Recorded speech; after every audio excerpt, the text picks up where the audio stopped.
Hey guys, welcome or welcome back to my YouTube channel. Today I'm going to be sharing with you the 25 books I have to read in 2025.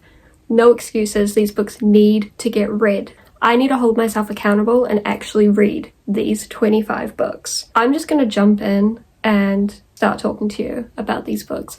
I'm going to start with the ones that I do not own or have in my possession.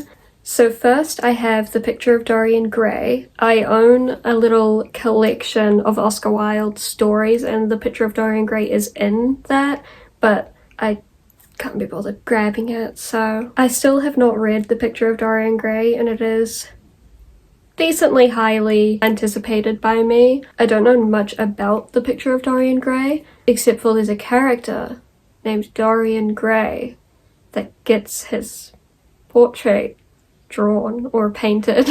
It's a classic, and a classic that I need to read that a lot of people love, so that's one of my books for 2025. Next is Magnolia Parks, the first book. I have not touched a Magnolia, that's a lie. I picked one up in Kmart and read the first page. I've not read fully a Magnolia Parks book, but I am very intrigued because I love Gossip Girl. I'm interested to see the Chuck Blair-esque relationship. Everybody knows Magnolia Parks. You don't need me to explain it to you, but just in case you don't know, it's like Gossip Girl, but set in London. I'm pretty sure it's London. It's England anyway. Lots of luxury brands mentioned, just rich people drama, and a toxic relationship on again, off again between the main character Magnolia and the male main character, BJ. That's a really interesting name. I don't know if I can get behind that. I really don't. I'll try. I've said this before, but I'm not a romance girly. It takes a lot for me to enjoy a romance in a book. I'm intrigued by this type of romance. The toxic, but not dark romance, but not perfect. You know, I don't know how to explain it. That's just on my list. Next I have A Court of Thorns and Roses by Sarah J Maas. I've never read a Sarah J Maas book, and I have been aware of them since the dawn of time. Old school booktube, everyone was reading them. I wanted to be one of those girls, but I never owned any of her books. So as a teenager I never read them, but I really wanted to. I don't know if they're going to be for me, but this book is everywhere. I want to read the Throne of Glass series as well. I just thought I'd start with A Court of Thorns and Roses because it's really, really popular right now and I want to see what the hype is about. Then the last book that I don't currently own is not out yet. It's a 2025 release, and that is With a Vengeance by Riley Sager. This is decently anticipated by me. I generally enjoy Riley Sager's books. They're usually fast, they're not masterpieces, but I'm intrigued by the premise of this book. It's set in the 1940s or 50s or something, around those times, set purely just on a train. Murder on the Orient Express-esque by Agatha Christie. I'm looking forward to that, and I've got a hold for it at the library, so I'll be reading it as soon as I can. Now we're moving into the books that I actually do own, starting with The Secret History by Donna Tartt. I've still not read The Secret History. This has been on my TBR since I was 16 years old. I have been wanting to read this for so long, but I never did because of the length. I was especially scared of the length of books when I was a teenager. I still care now, but I have a lot more experience with longer books, and this is like a thriller, dark academia, finding out what happened to Bunny. He died, or he was killed, and the main group of characters might have had something to do with it.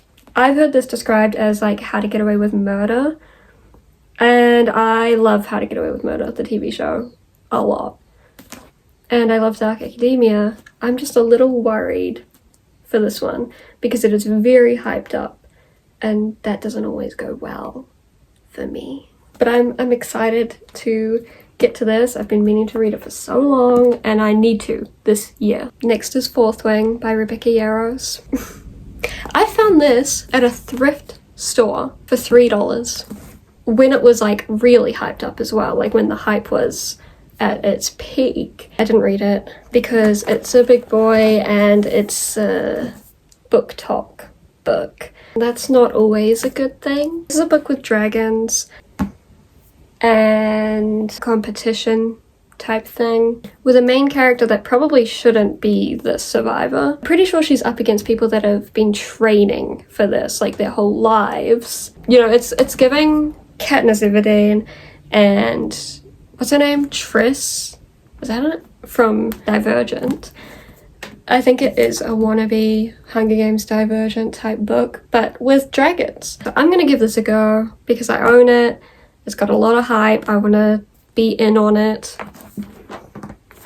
Yeah. Next is One Dark Window by Rachel Gillig. I still don't know how to say her name. I got this for Christmas. It was on my Christmas list. I'm intrigued by this one because I love anything gothic, and this is described as a gothic fantasy. This is probably the most hyped up book talk book that I'm actually thinking I could like the most. It's basically just a gothic fantasy about a girl that has a monster in her head. It's like an ancient spirit, and it's in her head, and it's slowly taking over her mind, and she needs to get him out. I think it's a part of a series. There's like 2 out at the moment, so I want to read this one, and if I love it, I'm going to be reading the next one as well. Next is A Study in Drowning by Ava Reid. I really want to love this book. It's probably going to be a very early read, January, I would say. It's dark academia, it's fairies, it's giving Labyrinth vibes, and I love Labyrinth, the movie. I'm just really looking forward to this book, and I really hope it doesn't disappoint. Basically, this main character has this book that she loves that is about a mortal girl falling in love with the fairy king and then destroying him, and she is also haunted by visions of the fairy king. So she believes he's real, and he probably is because this has fairies in it. So I'm gonna try and get through these quickly. This is A Good Girl's Guide. This is A Good Girl's Guide to Murder by Holly Jackson. Not sure how I'm gonna feel about this one, but everybody raves about it, and I love a thriller. I don't know if I'm gonna love this thriller. Also, why is it so long? Well, it's over 400 pages long. That's long for a thriller, especially, isn't this a young adult? Yeah, I'm pretty sure it's a young adult. It's just about this girl. I'm pretty sure she needs to cover a certain topic in class, and she chooses like this cold case, and she tries to discover it, but somebody doesn't want her to discover it, and they do things. Next is a long and intimidating one, Crime and Punishment by Fyodor Dostoevsky. I have yet to read a Fyodor Dostoevsky book, and I want to start with this one. It is long and it will be dense. This edition's like 700 pages, but I do definitely want to read a Fyodor Dostoevsky book in 2025. I think this is usually people's introduction to him, his writing. So I don't know what this is about. I think about a man, a former student wanders through the slums of St. Petersburg and commits a random murder without remorse or regret. He imagines himself to be a great man, acting for a higher purpose beyond conventional moral law. But as he embarks on a dangerous game of cat and mouse with a suspicious police investigator, he is pursued by the growing voice of his conscience and finds the noose of his own guilt tightening around his neck. Only Sonia, a downtrodden prostitute, can offer him the chance of redemption. Okay. That's also on my list to read. Then we have Little Women by Louisa May Alcott. I know that I will love this one. I mean, I thought that she was a British author, but she's Canadian or American, Pennsylvania. And I don't love classics written by Americans, but it's Little Women. I have never seen the movie or any of the movies. I've never read the book. Unfortunately, I know spoilers for this one. Thank you, friends. Thanks, Rachel and Joey. I'm excited to read this one. It's just the story of these sisters growing up and their lives. It's so hot. Next we have Legendary by Stephanie Garber. I read Caraval years ago when I was still a teenager, and I never continued with the series, but I loved Caraval so much. So I desperately need to continue in this series finally. That's why it is on this list. The whole series is on this list. I want to reread the first book, then go into this one, and then finale. But I'm just putting this one on the list for now, because that's a lot to read an entire series and put an entire series on 25 books I need to read. So I just put the second one because that is the one I am up to. This is just the second book in the Caraval series. Caraval's like this fantasy where these two sisters go to this sort of like carnival thing. They've like wanted to go their whole lives, and Legend, the creator of this place, invites them, and they're so excited, and then things happen and it's not as fun as they think it's going to be, and this is just the continuation of what happens afterwards. I'm excited to get further into this series because I think I will love it, because I already love Caraval. The Professor by Charlotte Bronte. This is just another classic by Charlotte Bronte. She wrote Jane Eyre. She did not write Jane Austen. She wrote Jane Eyre. Jane Eyre is one of my favorite books, so I need to continue with her other works, and this is the one I'm choosing to go on to next. It is short, so it should be an easy read, as easy as a classic can be. It's just about a man who falls in love with a woman and maybe another woman as well. I don't know, I think it's a love triangle. Then we have The Bell Jar by Sylvia Plath. I still have not read The Bell Jar. I actually got like 20% into it, maybe like last year, and then I just didn't continue. So I will start from the beginning again and finish it. It's gonna be dark because it's basically just a woman's descent into madness and loneliness, depression, so I'm sure it will be a fun time. Next is a very ambitious pick. Anna Karenina by Leo Tolstoy.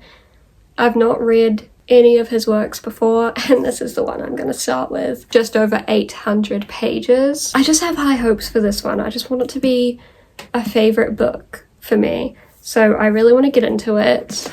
I have no idea when and how long I'm going to actually be reading this, because I don't want to, I want to take my time with it. I want it to be quick.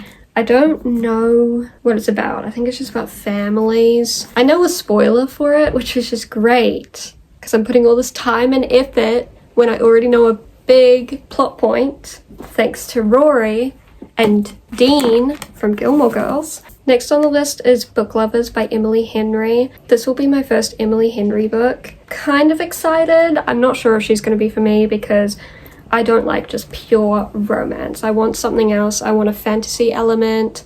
I want more plot points. I don't want it to just be about these people that we're rooting for and that's it. So I don't have the highest hopes for this, but Emily Henry is very hyped up. Everyone loves her books, and I'm starting with this one. People probably would tell me this isn't the best to start with, but it was the one that intrigued me the most, so it will be the first one I pick up. Next I have Diavola by Jennifer Thorne. I got this out from the library. I'm probably going to be reading it in January, if not February. It's not very long, it's only like 300 pages. This is just a sort of gothic horror about a dysfunctional family going on a vacation, a summer vacation, to a villa, which I love a summer vacation villa story where things just go wrong. I like that for some reason. So I'm looking forward to this. And yes, things go wrong. It says, welcome to Villa Toccola. Toccola, I don't know how you say that. She's been waiting for you. So it's probably paranormal, or that's what I'm thinking, because it is a horror as well. But I'm just looking forward to it because I love a dysfunctional family.